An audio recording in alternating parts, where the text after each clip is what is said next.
And welcome back to the Educational Triage podcast, people. And we are so over the moon right now. We have an exciting show. We have Tara Garcia Mathewson from the Hechinger Report. Hey, Tara. Hi. Thanks for having me. Oh, thank you. And we also have, of course, our Philip. Hey, Philip. Aloha. Good to see you again.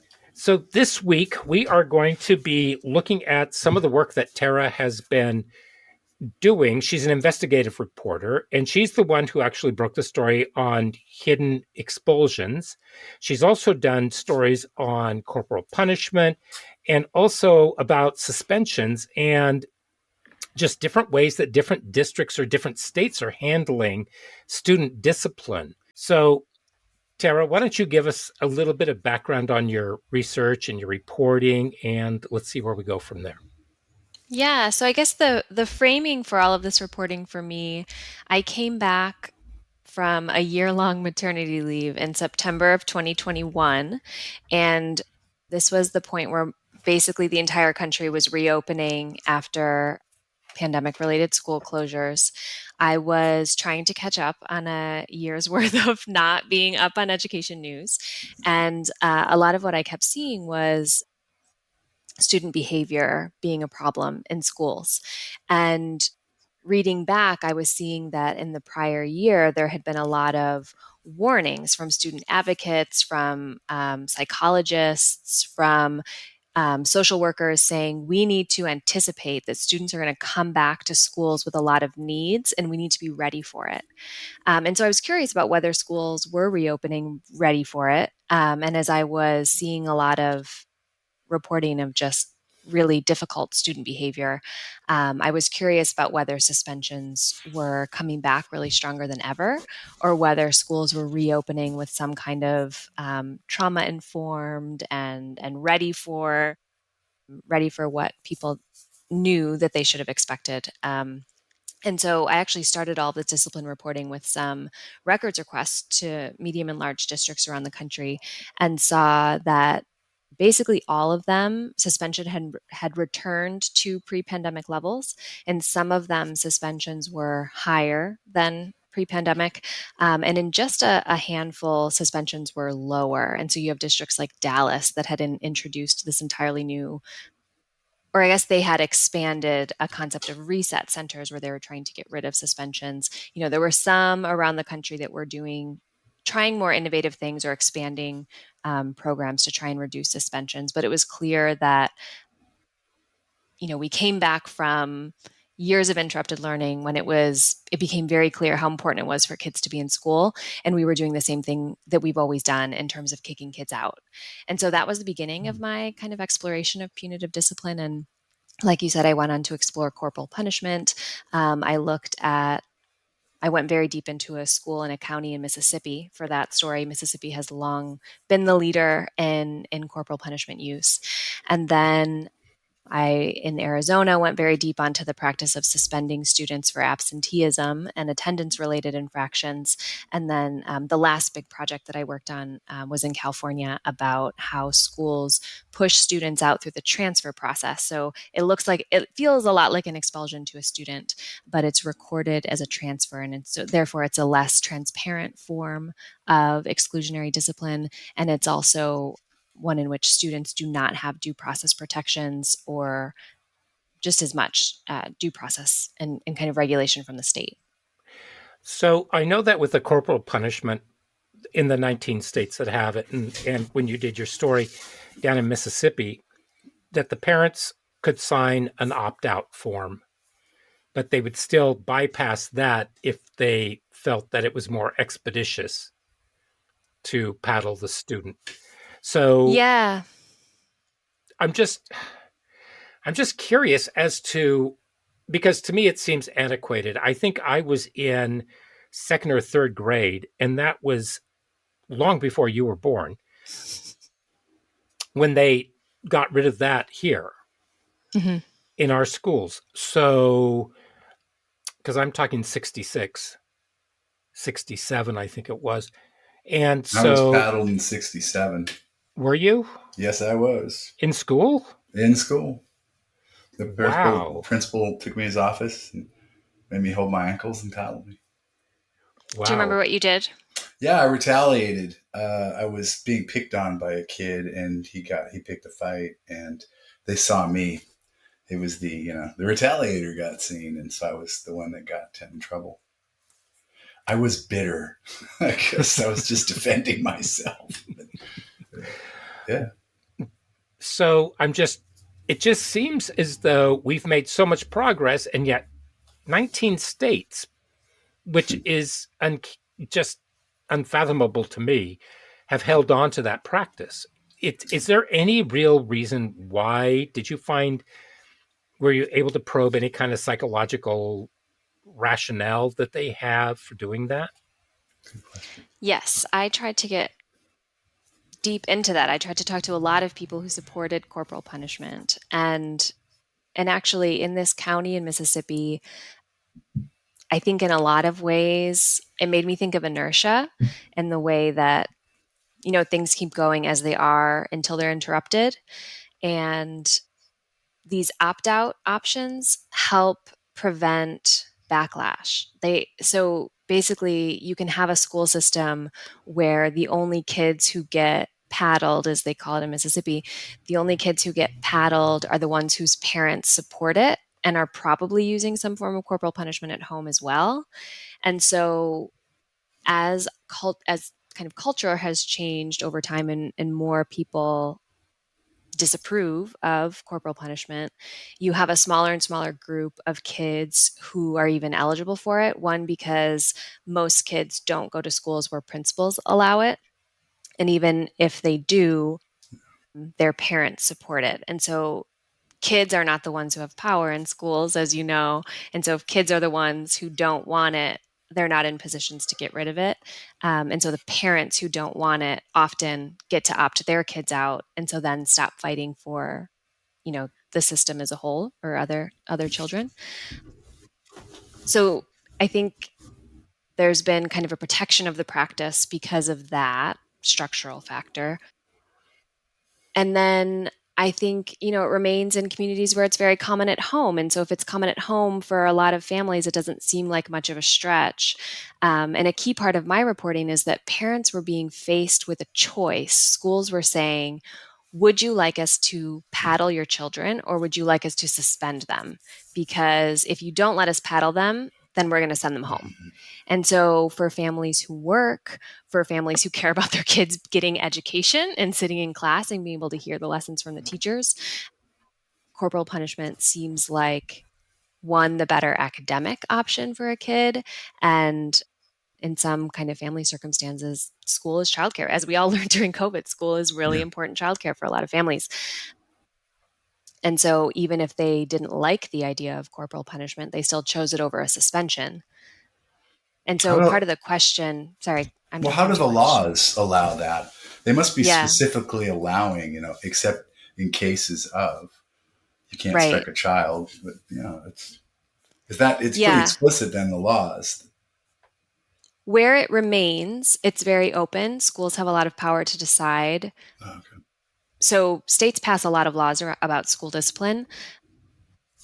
They could restrict. There's a handful of states that restrict it. You can use corporal punishment, but not on kids with disabilities, for example. Mississippi changed their law a few years ago and said you could not use it on students with disabilities. And I saw in the state data, I am waiting for the next round of federal data to see how this plays out. But in the state data, it looked like Mississippi schools, there was a precipitous drop in use of corporal punishment after it was banned on students with disabilities. And I believe that is because the way that it was worded in the law, what I heard from superintendents is that the way it was worded in the law, the students with disability category was very big. And so, when you think of disabilities in schools, it's not just kids with severe intellectual, cognitive kind of disabilities. This is like ADHD is a disability as well. 504s. Exactly. Like yeah. And so if the law is worded very broadly, some of the principals I talked to said it's not fair to have a classroom of kids and only be able to use this punishment on one and not the other. And so we decided not to use it at all. Other states I am trying to remember which one. I think Oklahoma currently has this in its legislature right now, but their ban on students with disabilities is only students with extreme disabilities. And so I don't expect to see such a precipitous drop in Oklahoma as we have seen in Mississippi in the last few years. I mean, so legislation matters. It is directing school and district behavior. And part of the question in my story is whether this is something that should even be left to the states. You know, is it fair that we have this increasingly small pool of students who, you know, could face this kind of punishment that is unheard of for most of the country? Yeah. But at the federal level, basically the Republican kind of party line is that this is a local control issue and we need to leave it to people who know their communities best. Yeah, well, it sort of amazes me that children can be struck. I mean, legally. Exactly. And I mean, in the states where it remains, in most of them, there are laws on the books that say kids cannot be hit in foster homes. They cannot be hit in juvenile detention facilities. So, I mean, it is recognized that it is not acceptable in a lot of different scenarios, but in these states, it remains acceptable in schools. But in schools, it's okay. Exactly. Yikes. Okay. Actually, just a couple of weeks ago was the International Day to End Corporal Punishment around the country. This is an international movement. In most other countries, it is not, the battle is not over corporal punishment use in schools. It's at home, actually. So dozens of other countries have already banned corporal punishment use at home as well. And I think it's 165 countries that ban it in schools. So basically all of them. Yeah. So part of my next, what does a student need to do in order to be punished? I mean, how petty do we have to be in order for this to take effect? Because it seems to me that it could be quite corrupt. So if Philip was an administrator and he didn't like little Johnny B down there, he would just be looking. And so we're dealing with confirmation bias constantly. And poor little Johnny, he's just standing there because he can't even sit down anymore. Mm-mm. So how is there something to that? Yeah. And sociologists and social scientists have done lots of studies to show this and look at the bias that's behind it, the kind of psychological and cultural factors. Punishment is very subjective. In Philip's own case, you know, if the teacher had looked a split second sooner, did the teacher notice you retaliating because the teacher was poised to be looking at you because you were kind of a troublemaker in other cases? Or was it just a kind of accident of timing and the teacher looked over and saw you? I was a little troublemaker sometimes. So there are kids that get reputations. Yeah. There are teachers that there have been some studies about when teachers are primed to look for misbehavior. Researchers studied what children they watched in watching a group of children, and there were racial differences that teachers tended to watch Black children, expecting them to be the troublemakers in a classroom. So there are a lot of racial elements to this as well. Is that the Chin study? I don't know. I don't have it in front of me. Yeah. Okay. I'm going to cite general studies here since I'm not looking at any notes. So what I did here, because I know the study that you're talking about, they look for the 3 Bs. The 3 Bs are 50%, receive 50% more suspensions or expulsions. And that's if you are a big Black boy. Oh, right. Oh, yeah. absolutely. The data is devastating. The gender imbalance is striking. In corporal punishment, it's 80% of kids who are hit in school settings are boys.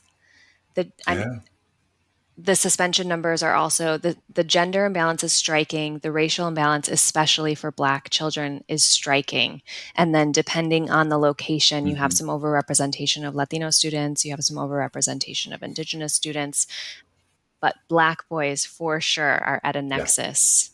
Yeah, because I think in that same study, they monitored how the teachers were actually observing what was going on, and they were not paying attention to any of the other kids who may have been doing things that they should have taken a look at. And like you mentioned, confirmation bias, that's part of it. You right. see Yeah.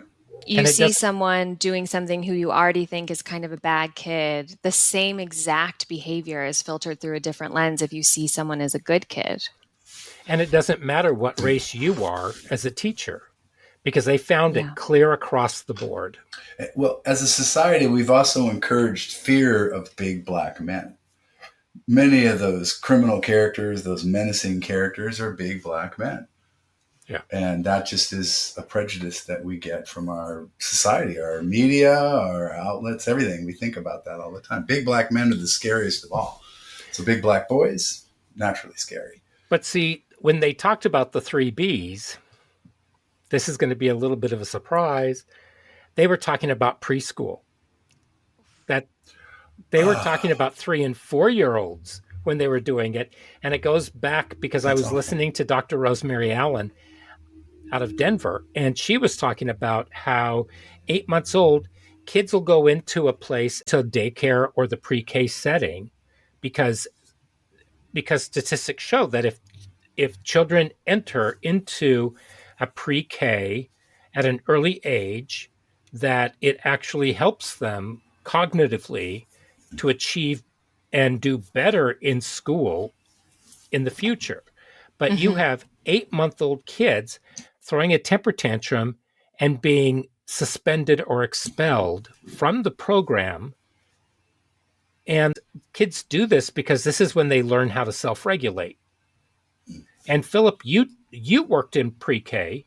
I did. I worked in a and daycare as for 5 as years. I did, and for me it was 40 years ago, but it's still the same thing. I mean, a kid would throw a temper tantrum and you just would take them and you'd put them to a place where they could be removed, and you'd say, okay, I'm going to keep an eye on you, but when you decide that you can stop and rejoin us, then just let us know. Or if you need anything, let me know.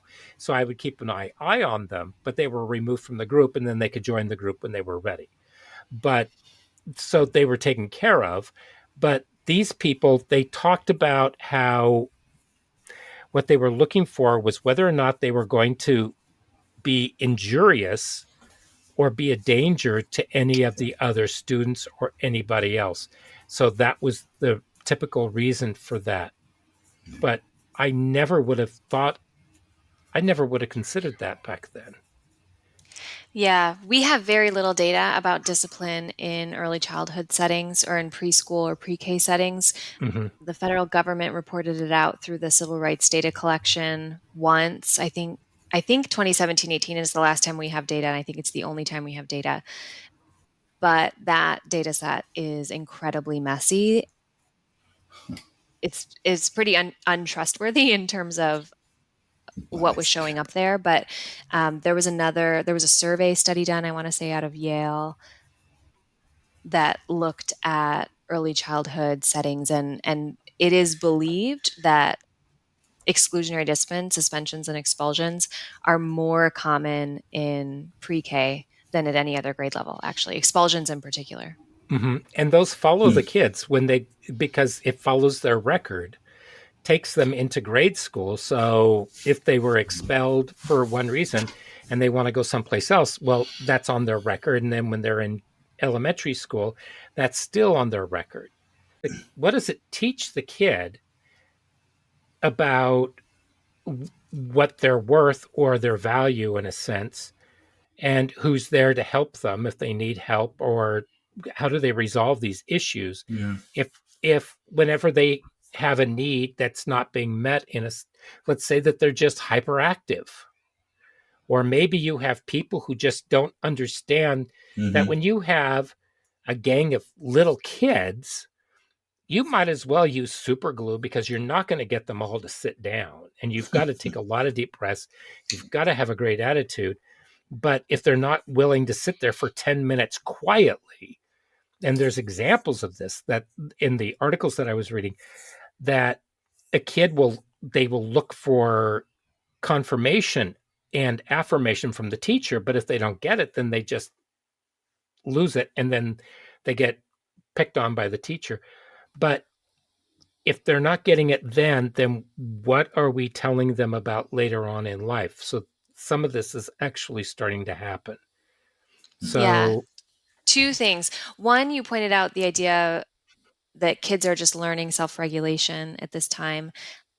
I have learned some interesting things around teacher training and some elements that are missing around developmentally appropriate behavior. And this is true at the early childhood level all the way up through adolescence, that teachers don't get the training to understand what is a developmentally appropriate response to adversity or frustration or embarrassment, things that students are responding to in classrooms in ways that are inappropriate behavior. If the teachers knew more about where it was coming from, that it was a place of not having the skills to problem solve, rather than being a disrespectful kid who was trying to disrupt a classroom because they didn't like the teacher, or something more malicious like that. That little shift that can come from pretty minimal kind of training can really help teachers respond, I think, a little more patiently in the classroom. right. And I think, and Philip, you and I were talking, I don't remember how long ago, but students tend to act out when they feel lost and they don't feel as though that they can participate because Oh yeah. they because they don't have whatever it is. They don't have that chunk of knowledge Yeah, well, or when Tara said that about that, when they don't get that response from this teacher, then they're left with basically innovating their own responses. And we're talking about 3, 4, or 5 year olds, innovating their own responses. but even adolescents, Oh, even and teenagers, especially in adolescence too, they'll really innovate. right? They innovate and they have themselves removed Yeah. so they don't have to look, so they don't have to feel humiliated and they don't have to be the clown. Yeah. Well, And like you're saying, they a lot of chose it. academics call it push out, the process of making kids feel like they are not welcome in schools. And Mm-hmm. they get this Yeah. lesson over and over again if schools continue to push them out rather than figure out why they're behaving the way they are, or finding a way to help them stay. Right. The push out ends up looking like dropout or forced transfer, or some of these on the edges of exclusionary discipline. Legal problems. Right. Yeah. Well, and it's well known that in the neighborhoods, when drug dealing showed up, you make a whole lot more money just right away working within that business than you can even after high school and beyond. So it Part became of, a I mean, real easy choice sometimes. Yeah. yeah, and absenteeism is at crisis levels right now, and part of the reason Yeah. is a lot of kids found out during COVID, when they were, school was part-time and online and asynchronous, that a lot of them were working and helping support their families and just never went back. But then Yeah. I think what they also may have experienced is a sense of freedom. Because if you are locked up in that building all day and you are experiencing what most workers experience when they have to go into their cubicle all day long and they get a half Mhm. hour for lunch, but they're still in the same building and then they're back in there and they really don't have any other way to let off some steam in a sense. No And recess. these are Right. kids. And it's gotten worse ever since we started all this testing, trying to get them going, and we don't allow them the process time or the time to actually just kick up their feet and just feel footloose and fancy free, for lack of a better term. But they need to have a lot more activity, a lot more kinesthetics going on in order for them to process the information and also just to shake off all this energy, because they're still growing and their brains are still developing until what, 24, 25? Well, that was part of the kind of early behavior, talking to people, where is all this coming from? Why are we seeing all these behavior problems as schools are reopening?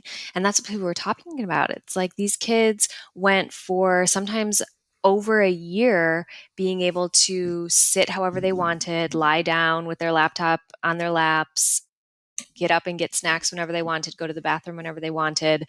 They didn't have teachers constantly, redirecting their behavior, giving them more rules.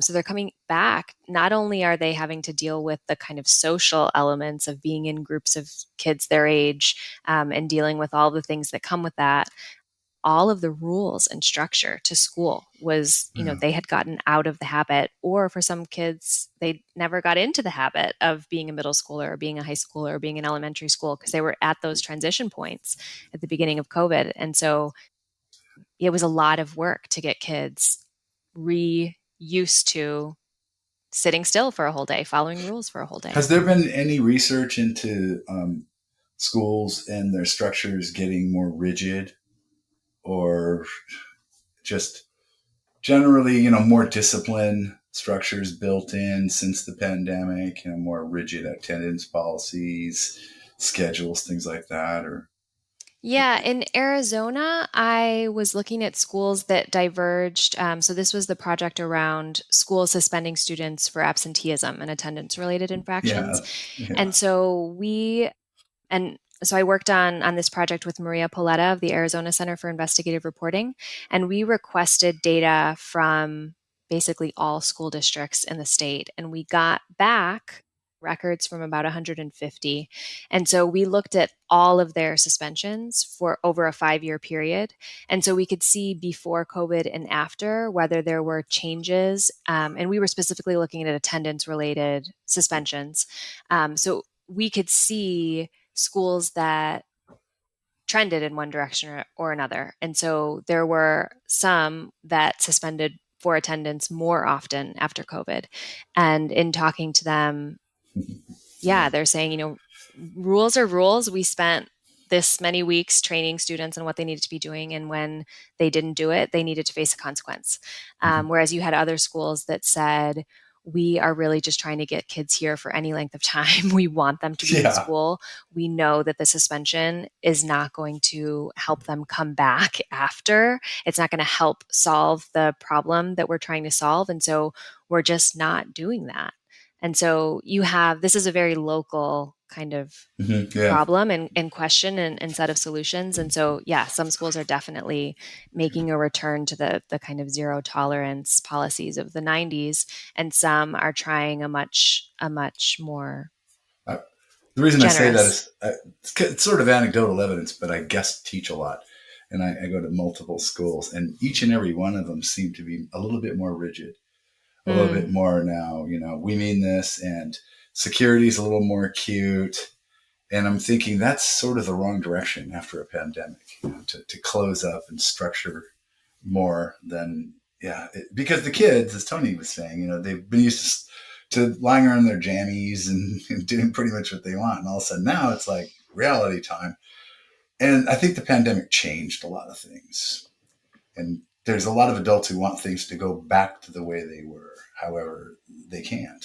But a lot of adults are begging for things not to change for them because they want to stay remote. Exactly. Oh yeah, some people are loving it. Yeah, they're trying to work with it. But my former high school, in the fall for 2 years running, and they did the same thing 2 years running, and I can't believe that they would do that because somehow or other they thought the results would be different. They began the year not enforcing the rules, just being very lax and letting everybody get used to doing what they should do. And then they put the hammer down right after the holidays. And they said, now you will be on time. Now you will. And I'm thinking, how about you just gracefully start introducing things and get one down and then sort of let people ease back into what the rules actually are and start looking for ways to innovate. How do you innovate? How do you address the students? Because you're not showing them a whole lot of grace when everything's still the same. You just try to repackage it in some kind of used gift bag that doesn't work. Yeah. It's interesting also the timing where you're saying when they started to crack down on it, because there was just a study that came out Jason Akonafua, and I'm sure I'm butchering his last name, but he is in California, and he was on a team of researchers who looked at lots and lots of data to see and track the kind of rises and falls in suspensions over the course of a school year. And I'm pretty sure one of the peaks was right before a holiday, the winter break. And so I'm just wondering, I want to look at that team's chart again and see. That seems like probably not a good time. Well, actually, that just prior to Thanksgiving and going up to the winter break is the hardest time for a lot of the students, especially students in alternative ed, because that is when their families are going to be going on. The kids are all fed because they go to school. Right. They have breakfast and they have lunch. And the school where I was, we provided food boxes. We did all kinds of things for the families. And that started during the pandemic, but our program would always put together food boxes for the holidays because we knew that it was going to be a hardship on the families. And so we would put things together, and they would do that, but they would do it for the kids that they had that they would target. They weren't able to get all the students. And they said, well, we just can't in a school of over 2,000 kids. But if you think about how you have nothing, and yet you see these people from your viewpoint, experiencing all this largesse, and you kind of want that, but you're just fighting for survival, and it's cold, and maybe you don't have enough heat. So this is a time of crisis for them. So, and then when they come back from that, people say, did you have a good holiday? And instead of saying, what do you need? How was your break? Which is far simpler. But I think everybody wants to share in what they experienced. But and this goes back to what you were talking about. How do you address these little tweaks in addressing those students? Well, part of it is even knowing what's going on with each individual student. And some teachers in some schools, sometimes there's the setup where teachers can get to know their students. Sometimes I know it is the case that there are structures keeping that from happening. Sometimes it's teachers that are not choosing to do that. But yeah, if you don't even know, how can you possibly offer the more generous kind of reaction? Well, I think you have to care. And I think, and in a sense, caring, you have to be vulnerable. And there may be something about being vulnerable that terrifies many teachers, I think, because they feel that puts them down at the student level. But students want a real teacher. They want somebody that they can talk to.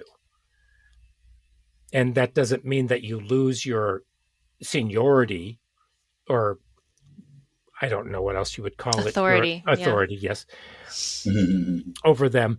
But they respect you more when you can be frank with them, but you're frank in a caring kind of way. They may not like what you say, but it's fair.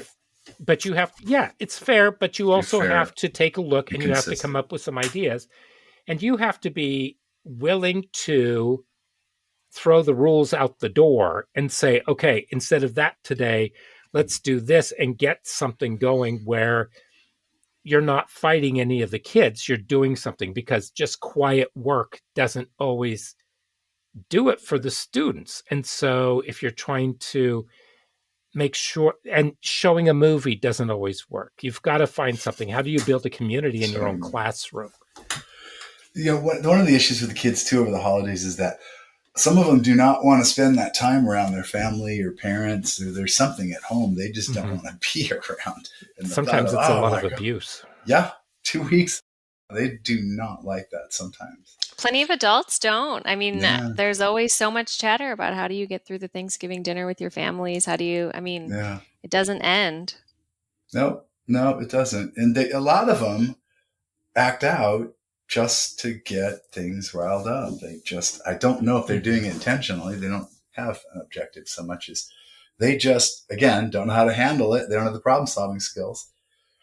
Well, it's self regulation and with trauma informed education. And if you've been trauma informed trained, these are things that you work on with the students. But it's hard for a classroom teacher with 38 kids in the classroom to teach a kid how to self regulate. I mean, how do you do that while you're working with all of the others?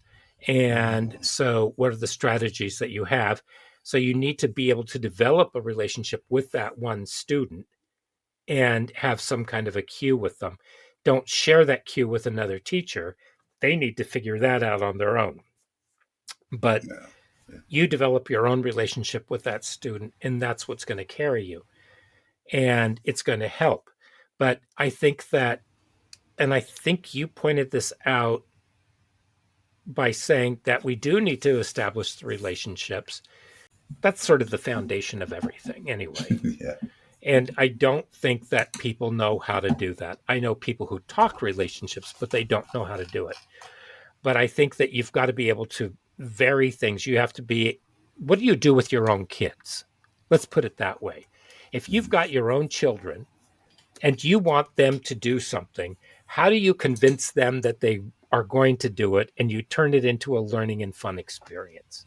Sometimes you have to throw the rules out the door and you just have to say, you know what, let's do this instead. And sometimes you end up with something far better. And it Yeah, helps. but sometimes it's often challenging, right? Sometimes you have the Right. patience. I think people, I I've worked in a childcare setting for it was a work study job in college, so I have a little bit of childcare setting. I've done like summer camps teaching high school students investigative reporting, but I've never been in a classroom tasked with developing relationships with kids over the course of the year. But I think a lot of us who have not been in schools can think about our parenting interactions and have that help create a little Mhm. bit of empathy with teachers and kind of the challenge in front of you all. But I know even just in parenting conversations, it requires so much patience to help kids through tantrums and to help them through all of all of the ups and downs in a kid's day. And it's been interesting this year. I am a much better parent because of all the research I've done into school discipline. So the I lessons are would think. going in both directions for sure. That's Yeah. nice to know. Yeah. And, teachers are not, we're not psychoanalysts. We are not therapists. We, so don't count on us to be able to do everything because teachers are, they're pulled really, really thin now, and they're still being asked to do more. They're the frogs in the pot, in a sense, is what people tell me, and I experience that. But now let's move on to PBIS because you bring this up, and whether or not, and for those of you who don't know, it's the positive behavior Interventions and intervention system, supports. right? Yeah. So how does that work? And from your perspective, what does that do and how does that work? And is it effective or are people manipulating it so that it works the way that they want it to work rather than the way it's supposed to be working? Yeah. Well, PBIS is one of the most studied behavior interventions in schools. So it's one that, for example, is in the federal legislation that is would ban corporal punishment in schools. Part of the legislation is to say, we want to take away this disciplinary option for schools, and we are also going to create this pool of money to help train schools and PBIS. So it's one that has a lot of research support behind it. When implemented well, it can work very well to help schools manage student behavior and create more smoothly functioning systems. But this does come up in my corporal punishment story. The school that I was drawn to in Mississippi, because of data showing that they use corporal punishment more widely across their student body than any other school in the country, they also are the district leader in PBIS. And so, there are times. So, what PBIS, the model is generally that you have a multi-tiered system where you have universal kind of policies so in the discipline case, you have often schools will have a discipline matrix, and these are the behaviors that you should be showing in different settings. If so, just setting the proper expectations for kids often creates, for a huge chunk of kids, that's enough. Tell them the rules and they will follow them. Mhm. So for kids that need more, then you create additional interventions that will help keep those kids on track. So if you have a kid who starts acting out before lunch every day, you kind of notice that trend and can set up something to help, maybe give them a snack or distract them before lunch to kind of keep them on task. So that's the kind of individual student level interventions. And then for kids that need even more, that's when you turn outside of the classroom and get more, get a social worker involved, a counselor, Hmm. something like that. And so the goal, it's called positive behavioral interventions and supports. The goal is helping redirect student behavior in more positive ways. A lot of schools use incentive systems to try and incentivize good behavior, but really this model can be fit around all kinds of discipline. So it is not the case that this removes the need to discipline a child. And so for this school, they had kind of a green, yellow, red system. When kids were behaving well, they were in a green, and then you kind of went through the stoplight there. When you hit red, you needed some kind of punitive response according to the school's protocol. And sometimes the punitive response is being sent to the principal's office to get paddled. And so PBIS leaders in Mississippi said that that wasn't the way the system was supposed to be implemented. This wasn't kind of the vision of PBIS, but the school had a reputation in the county that they had gone through more trainings. They were farther along in implementing PBIS. And so you see, I mean, the devil's in the details. Right. Implementation is important. So it can go either way, but PBIS is a system that, in legislation I'm seeing all over the country, that is recommending schools move away from punitive discipline. PBIS is routinely recommended as one that schools should implement. Right. You have a series of, you just reminded me of what it was. There are tier 1, tier 2, and tier 3 students. Tier Right. 1 are the regular kids, the kids that don't seem to have any kind of an issue.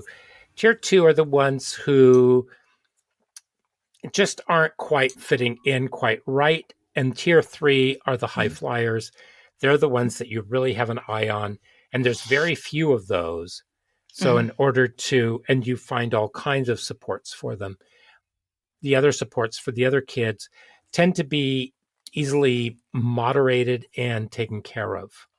So I'm just kind of surprised that they would resort to corporal punishment for those students. And then, and not to like flip us around, but it feels like we could ask about the transfer students in California, because is California implementing PBIS?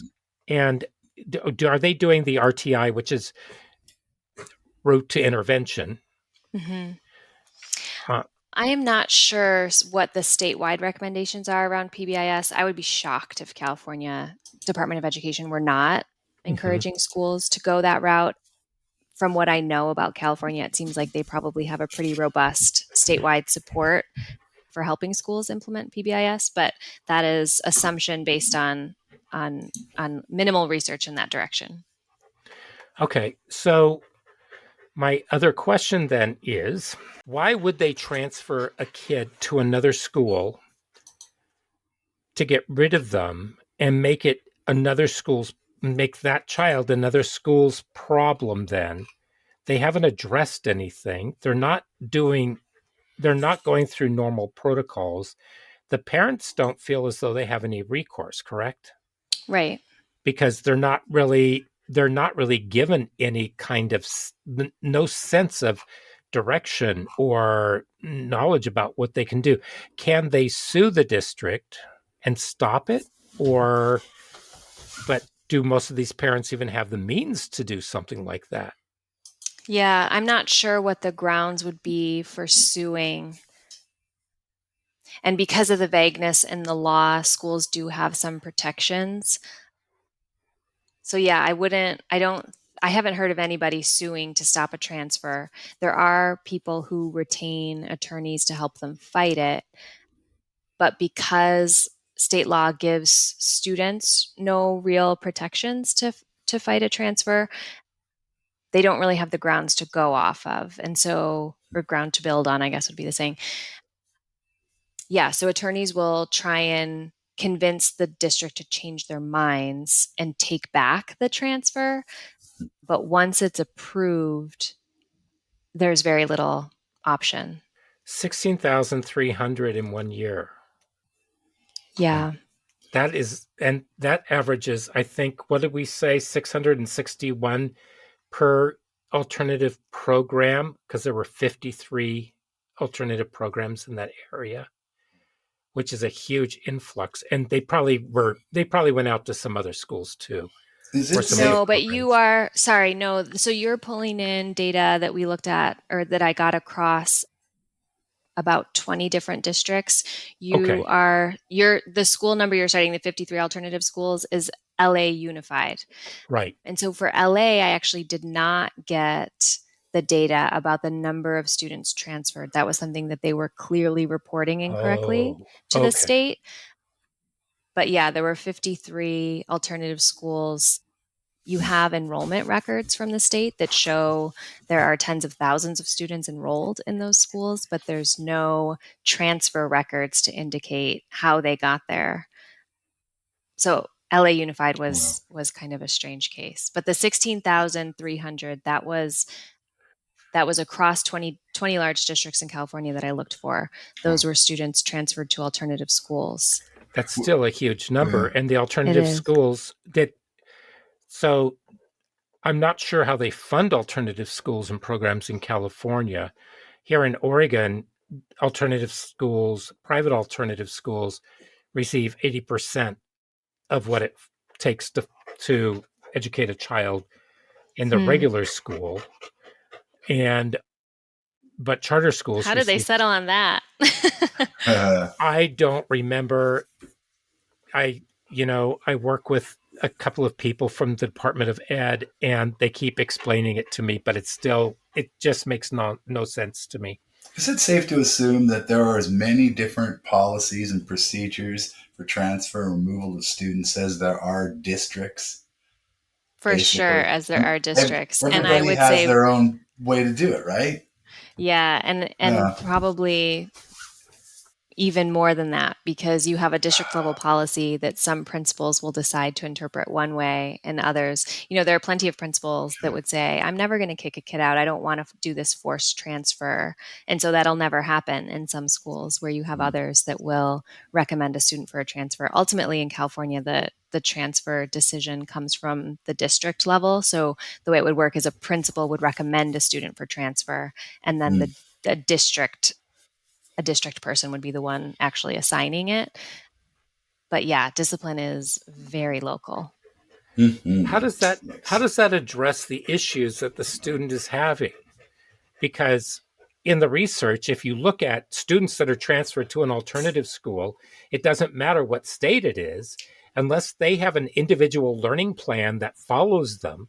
And if you have no records, they don't know where they are. What kinds of assessments are being run on the students when they show up? And do they have the staff? Do they have the resources? Because I believe that you and I were talking, and you even talked about how under-resourced and underfunded many of those programs are. And I get the same thing from different departments of ed in different states.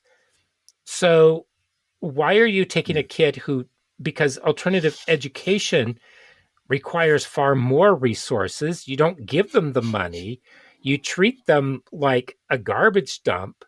and you send these kids there, and then you sit there and say, we are champions of our children and our future. It's a gaslight, isn't it? And it's so disrespectful of the community that you work in. Yeah, it's difficult and it's really hard to examine closely alternatives. The alternative education sector is very difficult to regulate. We have Mm-hmm. these accountability systems set up. We're monitoring standardized test scores, we're monitoring graduation rates, absenteeism rates for our traditional schools, and with good reason. Alternative school leaders are saying these are not great metrics for us to look at. The reason our kids come here is because many of them are at risk of dropping out. They're Mm-hmm. failing many classes. They don't show up to school. And so I am not aware. I would love to hear of a state that has found a way to set up an accountability system for alternative schools that encourages good school design, that incentivizes the right kinds of responses to students, that doesn't just let them, or doesn't just keep kicking them out, doesn't just, resort to suspension or do really extreme kind of lockdown policies that encourage kids to just drop out of their own accord. But it's difficult to incentivize, and there's very little data for that reason. So in California, for example, the alternative schools have a whole separate accountability system. They're called DAS schools, which I'm forgetting what that acronym stands for, but it's difficult to even find out what's happening in many of these schools. Mm-hmm. It's difficult to get information about the quality of the curriculum. So it's hard to report on. It's hard to, I'm Yeah. sure it's hard to study kind of generally. And so because that is the case, if there's not a lot of information, kind of granular information about how these schools function and how they function as a sector, as a group, that might lead to good informed policymaking, because that's all difficult to get. How do we come up with solutions? Yeah.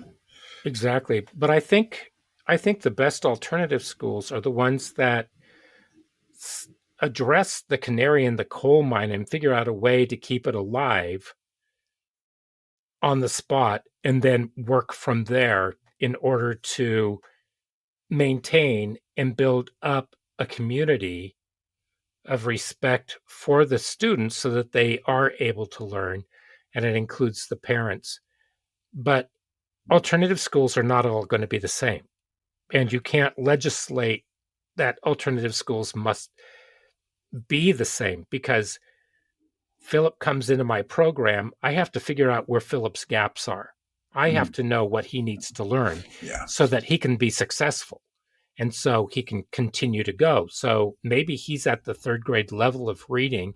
He can't write, and maybe he doesn't know very much in math. He can't even do a basic addition, subtraction, multiplication, division problem. What grade level am I? Is You're this a high school? Yeah, you're a junior. Wow. So- Okay. but So somehow you've got or one other- year to turn it around, or I was else he's gonna not say. going to graduate. Yikes. Yeah, but he's a smart kid. I mean, there's something about him. I see it in his eyes. But we're going to start working with that. And Wow. so little by little, a good alternative ed program and a good alternative ed staff doesn't look at him as a loser because he's not, because he's here at school. So that's a huge step. Yeah. So we have to figure out how are we going to get that. So I'm going to converse with him and we're going to start feeding him little pieces of things and showing him and giving him relevant components so that he next can best.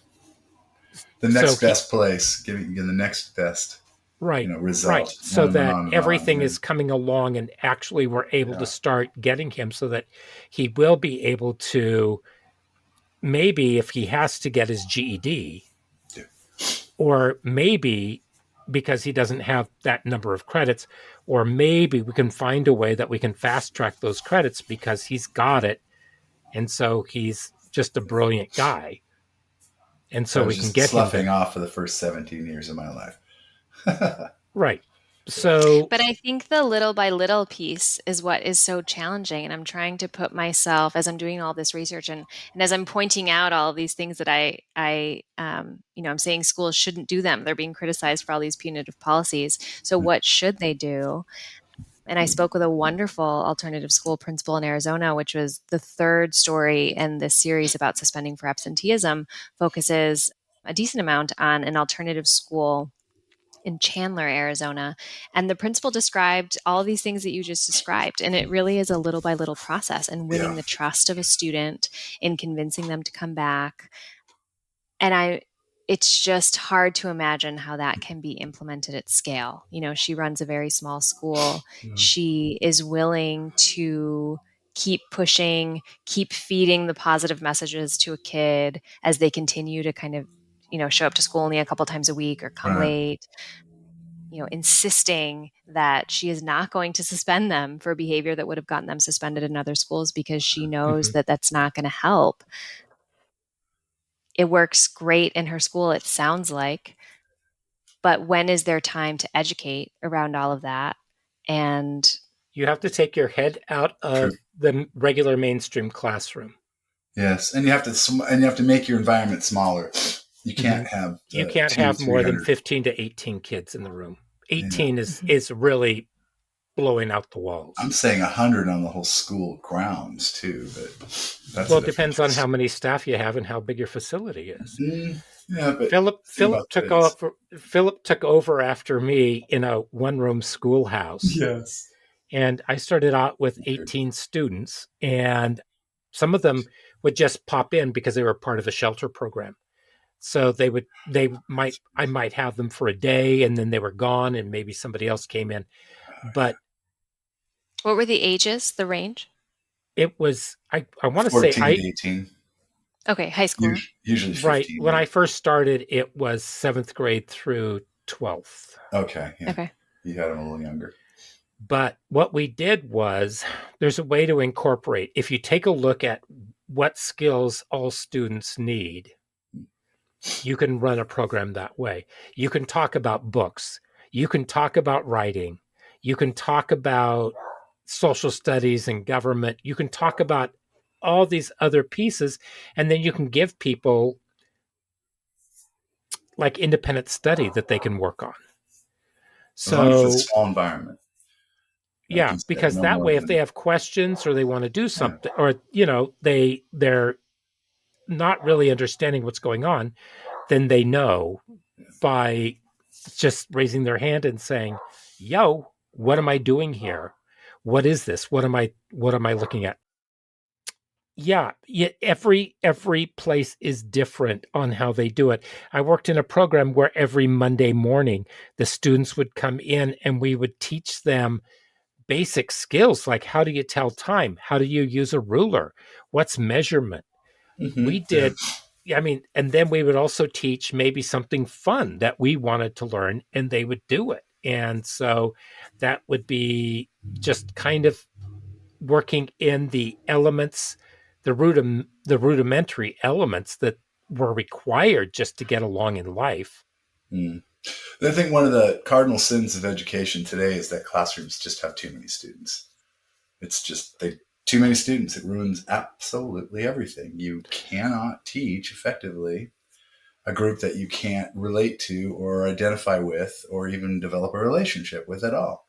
If you have a kid that develops an adversarial relationship right off the bat, and then you've got like 25 kids, that's more room for that kid to innovate within that role, and you've lost the environment that is conducive to learning. And I think that's the cardinal sin of education today. But it's also Dickensian. Pardon me? It's Dickensian. It's right out of Dickens, if you think about it. You don't follow the line, you get kicked out. Mr. Bumble takes you and kicks you out on the street. Yeah, pretty much. He puts you someplace else where you're going to be somebody else's problem. You're no longer there. But we're going to keep all these good little workers. Oh, exactly. You want your classroom to hum along. Yeah. And just get rid of the troublemakers. The workhouse. Oh, yeah. We changed out the workhouses for schools. You're right. Took them out by the ear because he wanted more food. The problem of scale is extreme, though. I mean, we pledge in this country, we say in this country that, every child deserves a public education. I read a devastating story by Eli Saslow in the Washington Post about a teacher who came from the Philippines to a school in Arizona, and she's a highly qualified teacher in the Philippines. And for staff shortages, she was recruited to come here, and she came because of the massive pay bump. And she arrived, and her classroom was mayhem. I mean, it was just chaos. And she was a hugely successful veteran teacher in the Philippines, but never faced the kind of behavior problems that she was seeing in these Arizona schools.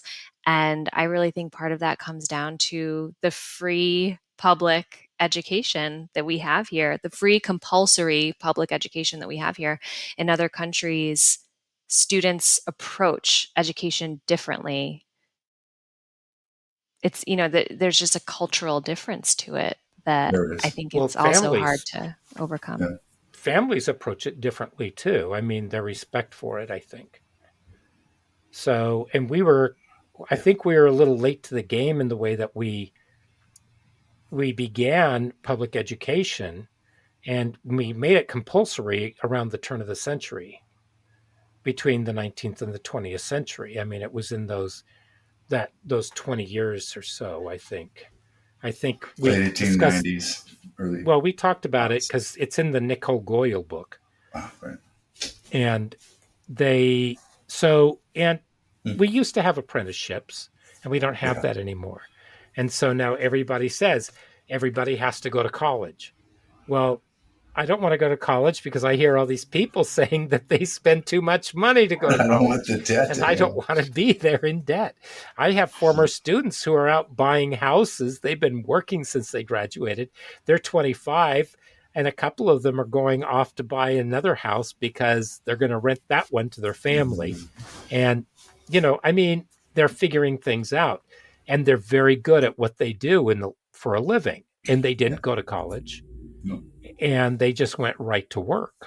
So I think we like to promote things without really looking at what the consequences are. Or the for inertia. Everybody, maybe. Tara was saying. It just has the inertia. It just keeps rolling until someone goes, "What are we doing?" Oh, I hadn't thought about it in a while. Lack of innovation. And when we do see innovation, then there's such a huge pushback because the educational machine, because we have the education industrial complex that's worth billions upon billions of dollars. Everything's that way. Everything is that way. Yeah. But these are kids that really need to have it. And so they should be funding alternative education the same as they do regular education. I'm surprised. I'm not sure. I would like to look at some national statistics. I would be surprised if most states do it the way Oregon does in having an 80% per pupil. In California, from what I understand, districts run the alternative schools. They're not, the way that you're describing it sounds like a charter school setup where you have an independent charter school that gets, the state sets the per pupil. Charter schools in Oregon get 95%. Oh my goodness. Someone needs to write a story about that. So the contract, it's the private contract. It's the private contract schools, that the private contract alternative schools in Oregon that get the 80%. Okay. And so then district run alternative schools would get 100%? Right. Essentially, because the district would, Right. But what we've discovered and what we've seen throughout the years is that we have a lot of people, because there are no real training programs for alternative ed. And so there's just really nothing. It's a desert out there. And just to teach people how to be, they have to be empathetic, because you can't fake that. You can't learn that. You just have to. And you also have to be willing to take risks. You have to be able to be innovative. You have to be relentless in the pursuit of the next thing and be open-minded. And I think that our pre-K work that we did was some of the best training that we actually had for alternative education, because you can turn on a dime and you have a plethora of ideas to use. So you got to take your ego out of it because in alternative ed, you can't have ego. You've got to be there for the kids. And ego just blocks all of One that. of the other things about alternative ed is it's more expensive, actually, than regular ed. Well, It yeah, because you comes need with a more higher price. resources. You need more resources. The kids come with more resources because of the learning disability or the 504 IEP thing. Mm-hmm. And so they kind of become, a little bit of resented because they are expensive. And so, well, how come how come they get so much of a budget? How come this alternative school, gets, 1.5, 1.75 funding, and it goes with the students.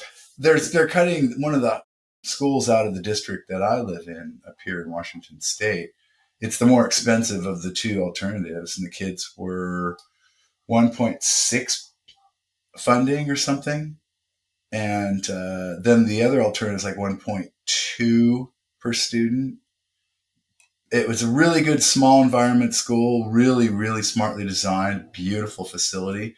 And now they're going to kind of double the population and lower the cost per student.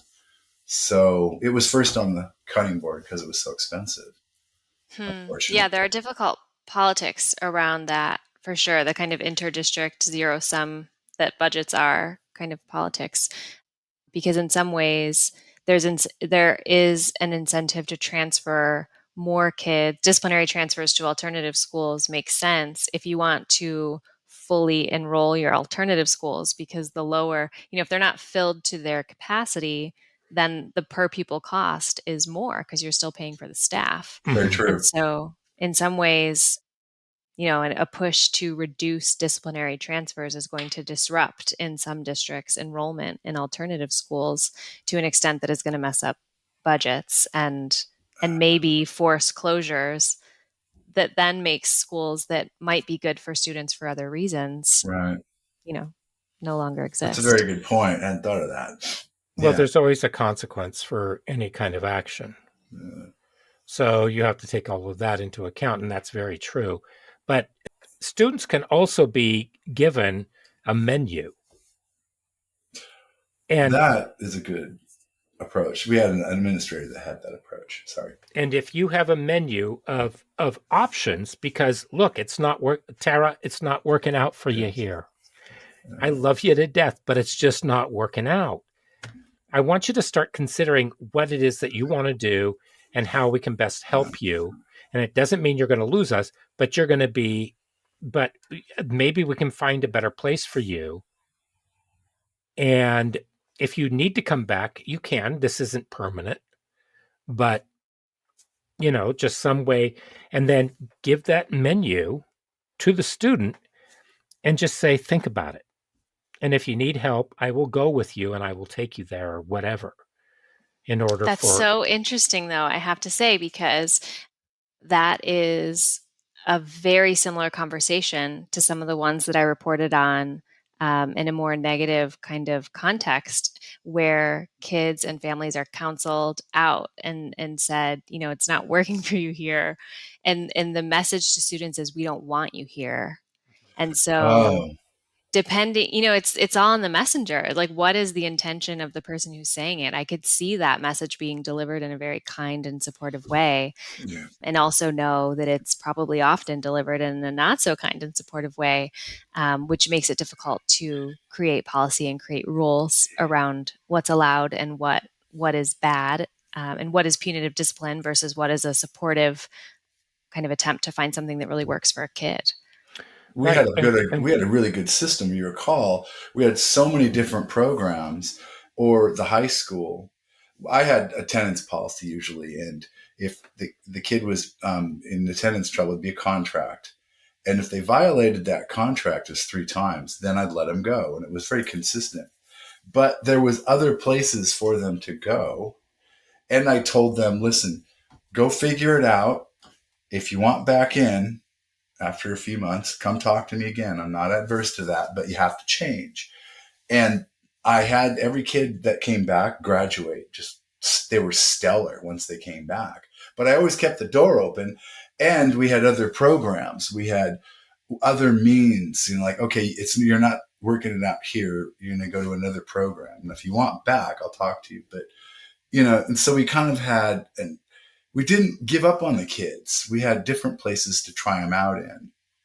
And generally speaking, they really appreciated that. They found a fit or they came back.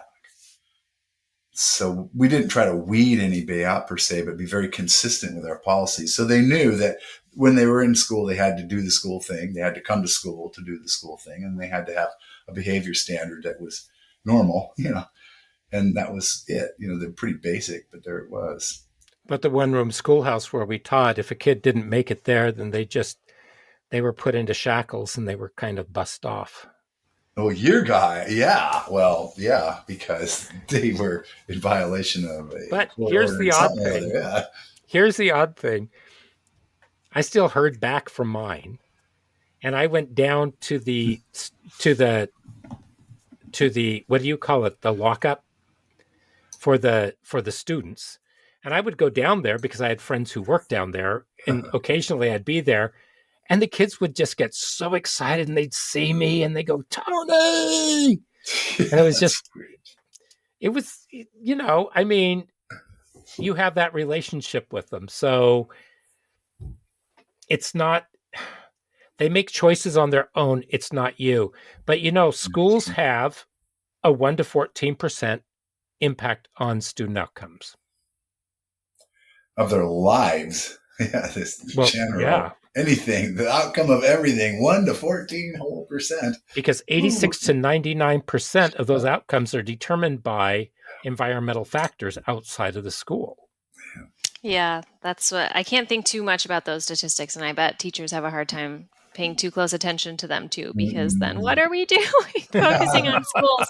We want our schools to do so much, and it's good to keep in mind those statistics. And it also feels very difficult because then it's like, well, what other lever do we have as a society if we can't look to the schools to fix everything? Well, we're not fixers. We are builders. Mm-hmm. If you seek us to fix things, then what you're going to get is a cockamamie contraption. You don't want me fixing anything. But if you want us to build something, we can take whatever you give us. Yeah.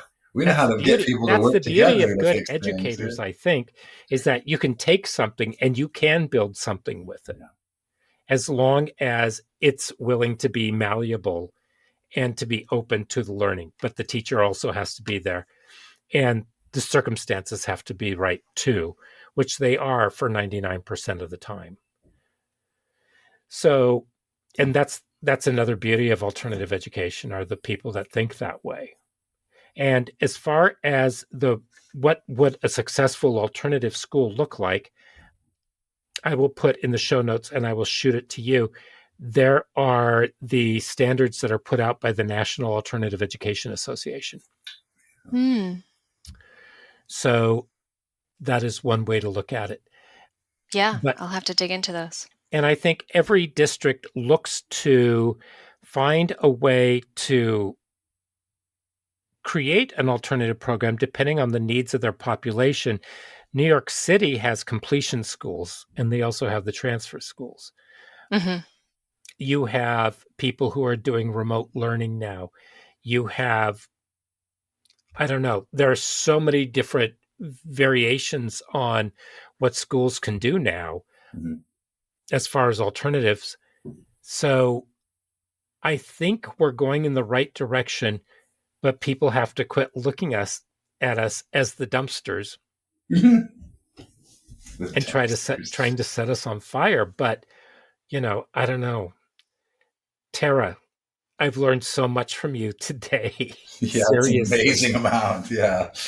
I mean, thank you for all your work. Seriously. Yes. Thank you for reading it. Thank you for engaging with it. Thank you so much. And so I want to sign off by saying I'm going to put your links down in the show notes. So if anybody wants to read your articles, and there is a link on the articles where you can email her, you just click it, correct? Yep, that's right. Come straight to me. And I should also plug the Hechinger Reports newsletters. A lot of the topics we covered today are are delved into much more deeply by some of my colleagues. We have an early childhood education newsletter. We have a future of learning newsletter that focuses on education innovation and some of these best practices. We also have a higher education newsletter. And then our main newsletter allows people to once a week get all of everything that published in the prior week. So you see some of our really in-depth reporting. And I'm going to say that you are privately funded, which means that any contribution that anybody can make to the Hechinger report is greatly appreciated. That's right. Become a member. It only takes $35. It is. But read our stuff for free if you can't afford it. We love donations, but also we are here to serve. And it's fantastic stuff. It comes in my mailbox. I read it first thing in the morning, and I'm set for the day, and it gives me so much to think about. So thank you. Thank you. So with that, I am going to say, everybody have a wonderful week. We will see you next week. So until then, be safe. We will see you then. Bye-bye. Aloha.